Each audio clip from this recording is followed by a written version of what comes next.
lagi bersama saya di sini Pratiwi Christine. Nah, kali ini di Tribun Topik kita kedatangan orang-orang keren, para muda berbakat di sini yang semuanya adalah mahasiswa dari Ilkom UKSW ya. Iya. Ilkom UKSW. Nah, mereka ini dari sebuah production house mahasiswa yang namanya apa? Sangkal Production. Yeay. Oke. Nah, kita hari ini bakal ngomongin tentang film yang mereka buat. Judul filmnya apa nih? Judul film dari FTV kami itu ada Escaping into Your Arms. Escaping into Your Arms. Waduh, aku jadi bertanya-tanya tuh. Escaping into Your Arms itu seperti apa gitu ceritanya? Jadi dari judulnya itu diterjemahkan menjadi bahasa Indonesia tuh lari ke pelukanmu. Nah, tapi kepelukan siapa ini kita nggak tahu. Itu teman-teman nanti bisa saksikan di tanggal 29 April 2020. Tuh Gitu. kan ya, save the date gitu. Tapi nih sebelum ngomong lebih banyak tentang filmnya ya, pengen tahu dulu nih. Nah, dari pojok sana ini siapa, berperan sebagai apa gitu? Perkenalkan, saya Vincentia Peruca. Saya di sini berperan sebagai Sela dalam salah satu karakter di film Escaping into Your Arms. Oke. Kalau saya sendiri salah satu dari tim scriptwriter. Gitu. Saya Sania. Sania. Kamu? Perkenalkan, nama saya Asyar Gregorius. Saya di sini sebagai asisten dosen untuk membimbing teman-teman sekalian. Oke, ini bawa kakak Asdos ya, bisa dipanggil kakak ya ini ya? Iya, kakak. Oke, ya ada kakak Asdos di sini ya. Tumben-tumbenan karena ada satu scene itu katanya ini ya lagi ngemodusin kakak-kakak Asdos. Ini Iya. maksudnya? Enggak Kayaknya juga bukan sih sih. sebenarnya. Bukan sih. Cuma itu kan sering terjadi sih di Ilkom oke. kan kayak gitu ya Kak. Karena iya. emang asdos-asdosnya juga asik-asik banget. Jadi ya kita buat sedemikian rupa kayak gitu. Iya, ada spoiler di situ ya. Jadi salah satu pemeran itu karakternya dia lagi ngecengin si Asdos gitu ya. Jadi ini jalan ceritanya seputaran anak-anak mahasiswa. Iya. Oke. Bisa diceritain perannya itu seperti apa aja gitu. Siapa aja tokohnya? Mungkin karena ada pemerannya langsung kita Boleh? Jadi di film kita Escaping into Your Arms ini ada 5 karakter. Jadi yang pertama itu ada saya sendiri, saya sebagai Sheila, dan ada satu lagi itu Gita. Jadi kita ada 5 pemeran, tapi kita nggak mau kasih tahu yang 3 lagi karena kalian harus nonton nanti di premiere di tanggal 29 April 2022. Jadi kalau saya sendiri, saya berperan sebagai Sheila ini dengan karakter yang friendly, dengan karakter yang ceplas-ceplos, tomboy gitu, dan bestieable banget dan selalu ada untuk si Gita gitu. Nah kalau Gita sendiri itu berperan sebagai teman saya dan dia itu kebalikannya dari karakter saya. Jadi dia lebih kalem, lebih ceria, lebih apa ya, girly gitulah. Pokoknya kebalikan banget dari saya dan dia itu anaknya pemendam kayak gitu sih. Pemendam ya, beda jauh banget gitu. Terus kalau misalnya nih dari pandangan kamu, peran yang kamu mainkan itu tuh realistis nggak sih? Kamu bilang tadi, oh ini tuh bestiable banget tuh. Kalau dalam realitanya tuh sesuai nggak sih sebenarnya? Ada nggak sosok yang kayak gitu? Kalau ngomongin soal realitas, kalau dari saya secara personal, saya punya juga sahabat dan itu memang 24/7 banget sama saya. Jadi ketika saya punya sesuatu hal yang masalah atau cerita gitu, saya yang emang cerita sama teman saya kayak gitu. Jadi kalau misalnya kita nggak mau terlalu spoiler juga ya Mbak, pokoknya saksikan aja nanti di Escaping into Your Arms tanggal 29 April 2022. Oke, nah kalau dari kamunya sendiri nih memandang karakter yang ada, kemudian sulit nggak sih untuk membangun karakter itu? Kalau saya sendiri jujur 50-50, soalnya karakter saya sama karakter Sheila ini memang gak jauh berbeda kayak gitu. Jadi memang saya anaknya ya ceplos-ceplos, friendly kayak gitu. Jadi untuk memerankan jadi Sela ini ya memang perlu coaching juga, perlu membangun karakter, tapi ya saya puji Tuhan bisa di coaching dengan baik sama tim-tim juga untuk menaikkan dan menurunkan mood, karena kan kita kan dibawa kayak wah pokoknya kalian harus nonton sih, itu bener-bener bikin penasaran banget, dibawa kayak roller coaster naik turun moodnya, jadi ya menurut saya ya menantang sih, menarik. Nah kalau katanya sih dari sekian banyak film yang dibuat mahasiswa tahun ini salah satu genre yang paling menantang ya, karena ada beberapa adegan-adegan yang mungkin susah dan sulit dilakukan biasanya. Nah itu nanti harus nonton ya. Kemudian aku pengen tahu nih dari tim penulis naskah, kalian kok ngambil apa ya, genre cerita ya, ini kan serius banget dan melibatkan psikologi ya. Itu proses pendalaman seperti apa? Oke, jadi cerita ini tuh kita angkat dari kita lihat dari fenomena anak-anak muda yang sekarang tuh lagi ngebahas soal isu kesehatan mental lah. Jadi kita juga pengen memperlihatkan kalau kesehatan mental ini sebenarnya nggak boleh disepelein teman-teman. Ini hal yang cukup penting untuk kita sadari juga, dan salah satu yang untuk informasi untuk kita bisa buat skrip seperti ini juga kita ada teman dari psikologi untuk kita tanya-tanyain seperti itu. Jadi prosesnya kalian riset dulu ya, tanya-tanyain gitu. Berapa lama proses penggodokan naskahnya? Kalau naskah itu sekitar 2 minggu lebih, tapi itu pun masih ketika kita mau reading itu juga tetap ada perubahan-perubahan yang terjadi sih Mbak, kayak gitu.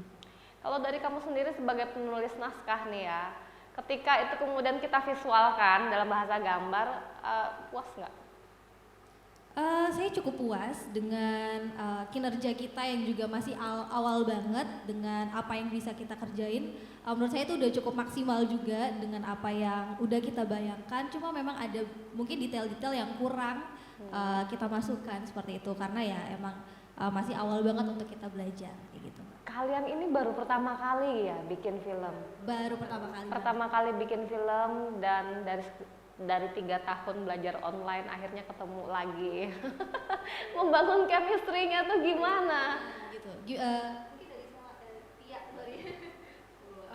Kalau dari aku sendiri sebenarnya aku tipe orang yang friendly banget, jadi nggak terlalu susah sih untuk berbaur sama teman-teman yang lain, apalagi kan kita selama ini virtual terus dan nggak pernah ketemu secara tatap muka, secara langsung kayak gitu. Jadi ya menurut aku ini kesempatan ini tuh ajang untuk kita benar-benar bisa ngasah skill dan skill kita untuk juga bisa berinteraksi sama teman-teman juga, sama untuk ngasah skill. Pertama kali ketemuan dari sekian lama itu kagok nggak sih? Jadi cara kalian memecah tim kalian itu menjadi lebih suportif ya. Biasa kan kalau dalam produksi katanya ada aja yang nggak kerja kayak gitu. Itu kan salah satu problem kan ya, problem komunikasi. Kira-kira gimana nih caranya? Kita lebih bangun bonding, kita sering ketemu, kita satuin pikiran juga. Waktu awal-awal juga kan reading itu banyak yang mungkin dari naskah kita banyak yang perlu diubah, banyak perlu penambahan-penambahan. Nah di situ salah satu cara kita juga untuk bonding gitu. Kita juga sering kumpul untuk prepare rencana kita untuk eksekusi dan lain sebagainya. Gitu sih Mbak. Oke. Nah katanya menurut cerita nih ada ini ya, kemarin sempat tragedi juga ya di tim ini. Nah itu gimana nih ceritanya? Yaitu di salah satu base scene kita di tempat yang mungkin teman-teman nanti akan melihat, saksikan nanti di film kita juga. Itu salah satu tempat di FTI, itu tempatnya cukup rawan karena banyak semak-semak kayak gitu, dan ya banyak durinya juga. Pagi itu kita udah cleaning area, cuma ternyata kita salah tempat. Ini beda gitu sama yang mau dieksekusi. Jadi di waktu kita take itu dengan keriuhan di set lokasi itu, jadi buru-buru kan Nah salah satu teman kita tuh ada yang ke bacok tangan jarinya gitu. Kebaret. Iya kebaret. Biasa Tapi apa cukup dalam? dalam sampai dijahit Oh mbak gitu, sampai dijahit. Sampai dijahit, Ya kayak ampun, gitu. sampai Cuma- segitunya. Tapi abis itu semua pada stop. Enggak, Gimana? tetap lanjut. Oke, Profesionalnya teman-teman di sini tetap mereka coba lanjut. profesional Iya, ya, tetap sampai- lanjut walaupun ada yang injury di situ. Ya, seru banget ya. Nah ini aku mau beralih ke kakak Asdos ya. Kali ini dimodusin sama adik-adik mahasiswa nih ya. Gimana Kak? Kakak Asdos bisa ceritain nih pengalaman ketika membantu adik-adik mahasiswa ini dalam produksi gimana nih? Kalau dari aku pribadi ya Kak ya, kelompok ini kelompok yang paling saya ini ya, apa namanya, prioritaskan awalnya. Karena pertama mereka itu untuk konsultasi di awal itu sangat agresif ya Kak ya. Jadi kayak selalu calling ini kayak gini, Selalu tanya gitu selalu ya. bertanyakan. Tapi di akhir-akhir tiba-tiba lost gitu. Jadi apa namanya? Kalau misalnya untuk alur cerita, kami sebagai Asdos pun membantu. Seperti kan kata teman-teman mengatakan kalau ini ceritanya ada plot twistnya ya, ada plot twistnya. Tapi ketika kita lagi reading apa segala macam, ternyata nggak ada plot twistnya. Tapi malah udah dikasih tahu di awalnya Kak. Jadi gimana caranya kita berpikir ulang, gimana kalau misalnya kita kasih saran supaya seperti ini, sehingga bisa dapat plot twist yang bagus gitu. Tapi untuk dari segi masalah teknis dan yang lainnya, menurut saya udah oke sih. Kalau saya gitu Kak. Udah oke. Kamu juga tahun sebelumnya bikin film ya? Iya Kak, betul. Bikin film juga. Jadi pengalaman produksi juga Kak Asyar udah ngerti banget gitu. Terus dari Kak Asyar sendiri nih, kalau mau kasih pesan ke adik-adik mahasiswa tuh seperti apa? Kalau dari aku pribadi, pertama konsultasi sih. Pertama konsultasi, memberitahukan kabar berita seperti apa, sehingga kita nggak ada miskomunikasi satu sama lain kayak gitu. Terus yang kedua adalah sulit dihubungi sih Kak. Itu Kadang-kadang kalau ada mahasiswa tuh sulit dihubungin betul. ya. Jadi ketika kita lagi butuh, ini contoh hal paling gampangnya, ini LPG kalian di mana? Terus tapi nggak ada hubungan gitu. Jadi pasti telepon, wah nggak bisa. Di chat, kok cek ke satu gitu. Kayak, waduh, kita udah dari apa namanya, dari atasan udah, ayo gimana? Dari bawahnya belum. Jadi kita yang bingung kan, kayak, waduh gimana ya? Jadi kan maksudnya kalau misalnya kita saling satu sama lain itu bisa sefrekuensi, jadi kan sama-sama aman gitu, sama-sama Nah itu juga menjadi salah satu catatan penting untuk kita semua, adik-adik mahasiswa atau apapun lah, ketika kita bekerja sama, komunikasi itu harus dijalin dengan baik. Tapi walaupun demikian ada problem-problem komunikasi sebelum-sebelumnya ya, ternyata kita bisa menciptakan sebuah karya nih, adik-adik mahasiswa bisa menciptakan sebuah karya yang sangat membanggakan. Tadi judulnya Escaping into Your Arms. Nah kira-kira nih apa ya? Apa yang membedakan film kalian dengan yang lain? Coba. Dari film kita itu memang tokoh utamanya tuh si Gita ini yang menjadi spotlight dari cerita kita. Tapi yang membedakan itu justru dari sisi pendukungnya. Sisi pendukungnya ini Sela yang lebih menarik perhatian karena si Gita ini kan ceritanya menjadi sosok yang pemendam perasaan dan lain sebagainya. Nah di cerita ini tuh Sela menjadi tokoh yang menarik karena dia lebih aware, dia lebih care sama temannya ini, menceritakan seakan-akan semua itu akan baik-baik saja kayak gitu. Jadi lebih menarik perhatian dari si tokoh utamanya, tapi tetap masalahnya tetap ada di tokoh utama. Gitu. Oke, proses pembuatan film ini berapa lama? Kalau proses pembuatan dari film ini kurang lebih 14 hari. 14 hari ya, oke. Katanya budgetnya terbatas ya. Nah itu tuh, bisa nggak ceritain nih gimana cara kalian menyiasati budget yang sangat terbatas? Dari kita juga ada sponsor, terus juga karena sponsornya juga masih kurang, jadi kita anak-anak per anggota ia inisiatif untuk kita iuran satu orang per orang. Oke, berapa kalau boleh tahu nih? Kalau satu orangnya itu 125.000. Oh ya, jadi satu baju kamu. Oke, bercanda. Oke, berarti itu cara kalian menyiasati ya. Kadang-kadang mahasiswa ini memang kreativitasnya yang macam-macam ya, ada iuran bareng, ada cari sponsor gitu, tapi saya rasa untuk kualitas filmnya tidak bisa diragukan lagi, nanti harus nonton ya. Nah, harapan kalian ke depannya kira-kira? Tentunya ini kan produksi pertama kali kan ya, masa ini yang terakhir nggak mungkin dong ya kan. Ayo gimana nih? Jadi kalau dari aku tentunya ini pengalaman pertama banget ya untuk kita semua dan bukan cuma aku doang.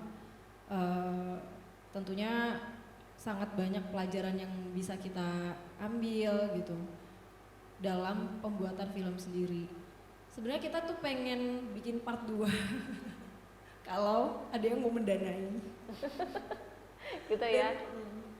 Dan harapan aku untuk kedepannya untuk film ini yang pasti bisa diterima lah di semua, bisa diterima di semua masyarakat, dan kita bisa ambil pesan-pesan dari film kita ini bahwa memang mental health ini bukan hal yang bukan hal yang perlu disepelekan, tapi memang penting banget untuk kita pikirkan gitu untuk diri kita sendiri dan juga orang lain.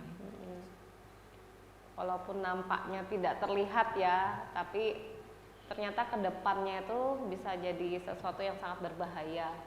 Ya, kalau dari penulis naskah gimana harapan ke depan? Dari penulis naskah sendiri harapannya ya juga ini bisa menjadi film yang memotivasi untuk teman-teman mungkin di luar sana yang juga sedang mengalami mental health, sedang gangguan mental health, mungkin bisa banget nonton ini. Juga untuk teman-teman sekitar, teman-teman yang mungkin ada di sekitar kita, mungkin lebih peduli lagi, aware lagi sama teman-teman kita gitu. Mungkin teman-teman kita di samping ngomong nggak apa-apa kok, nggak apa-apa, tapi sebenarnya itu perlu untuk kita dampingi, perlu untuk kita tanyai kenapa gitu, ada apa, karena kalau emang kita diemin juga takutnya akan menjadi masalah yang lebih besar lagi kayak gitu. Itu aja sih harapan ke depan, semoga diterima juga sama penonton. Juga ya itu sih, kita pengen buat lanjutan lagi dari semoga ya, mungkin dari Tribuners di luar sana yang memang nanti tertarik, mau dong, boleh dong ya kan, boleh kita dong, siap berkarya bersama, siap berlari bersama untuk membuat sebuah karya-karya. Nah, dari Kakak Asdos, gimana nih Kakak Asdos, harapan? Kalau harapan saya ada dua ya, kayak yang pertama untuk kelompok dan juga untuk filmnya. Kalau untuk filmnya sendiri, ini kan film yang tentang mental health sendiri kan, karena yang kita ketahui sekarang di zaman sekarang tuh kayak menyepelekan tentang mental health banget, sehingga orang-orang tuh nggak tahu gitu efek samping dari mental health ini seperti apa, dampaknya seperti apa, apakah ini akan memperburuk atau ya biasa aja. Tapi adanya film ini akan menjelaskan ke teman-teman atau ke siapapun yang menonton ini, jadi tahu gitu loh efek sampingnya seperti apa, seperti itu. Dan untuk harapan untuk kelompok juga, karena ini tulisannya ada part 2-nya kan, semoga aja kalau dari saya harapannya dari lightning mungkin bisa untuk dipelajari kembali, untuk angle kamera juga, dan juga jangan sampai ada terlalu banyak noise sih.